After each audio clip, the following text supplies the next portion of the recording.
It's been 18 days since the news leaked to the press. Look at that, they got the bat signal going. Kyrie's trade request has been the story of the offseason since the leak.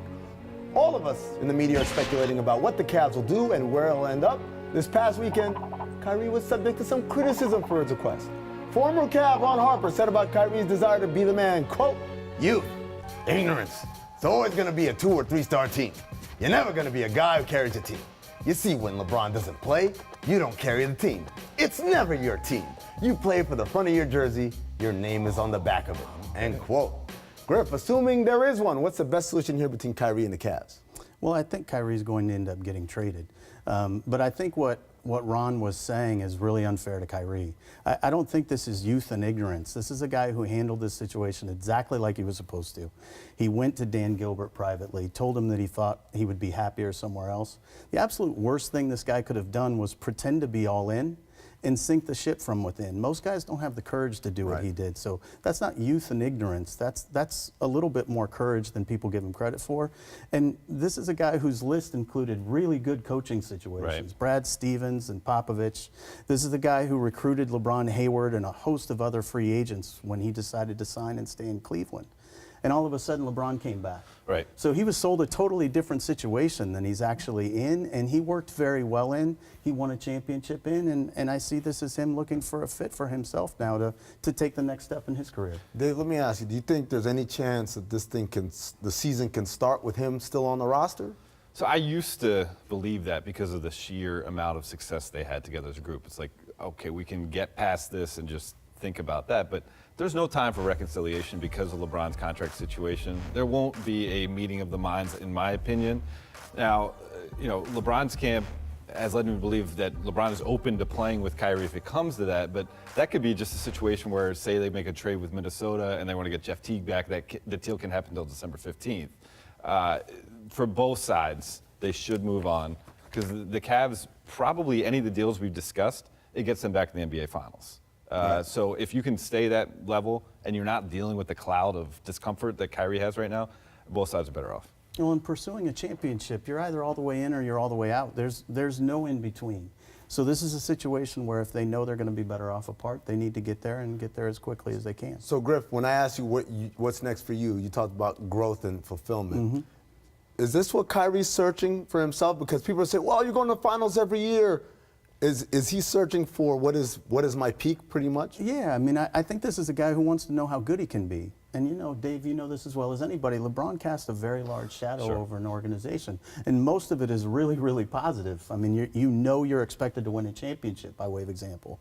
But what that doesn't always allow is for a player like Kyrie to test his boundaries a little bit and see how good he can really be. And can I actually be the front man of a team like that? And, again, the teams on his list.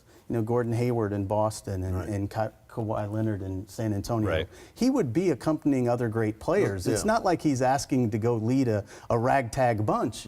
He just wanted to put himself in a position, I think, where he could find out exactly what he has as a 25-year-old entering his prime. And I think there's less of the pressure of I'm playing alongside an all-time great. And I'm preserving that legacy and I'm adding to that legacy versus I'm just playing with some great players who enjoy the game, are contemporaries of mine, and we can see what we can do together. So, Griff, I'm going to ask you a tough question here. So one of the things that Ron Harper brought up that, I don't say I agree with a lot of it, but there's a question there that he asked that I think is a really good question, which is, we all recognize the talent that Kyrie is.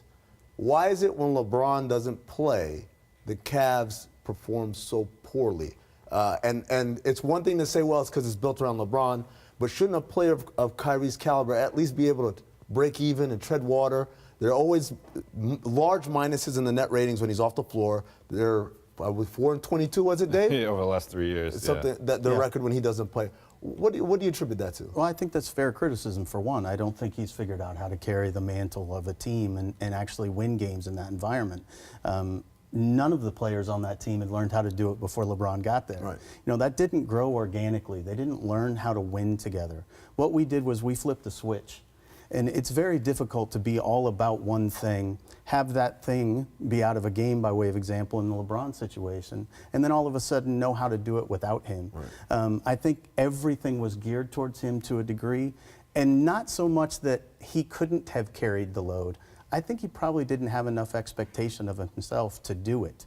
because everybody just assumed, well, if we lose this one, it's okay. Right. And that's really my fault. I think we had to do a better job of calibrating everybody towards when LeBron's not out of the game, that's opportunity for you. Right. And we need to grow and evolve, and we didn't do that well enough. How do you balance that, though? How do you balance the goal of winning a championship right now versus the, I guess you call the personal development of the other guys on the roster? Well, I mean, I think, again, you can do those things if when LeBron's sitting out, you have a whole nother game plan. And what that is we're going to develop X, Y, Z tonight. This is an opportunity to get better at something specific. And again, I don't think I drove that very well, and I don't think we did that in a good enough way. At the same time, though, you prioritized what really mattered, which was health in the postseason. And there was the idea of built-in rest for not only LeBron, but Kyrie is also, you know, being his injury history.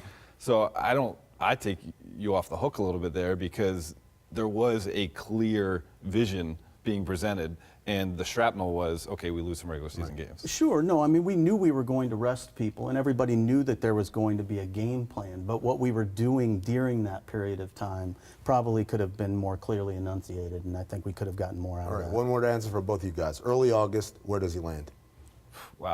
Minnesota, I think, would be the best deal the Cavs could get if they get Wiggins.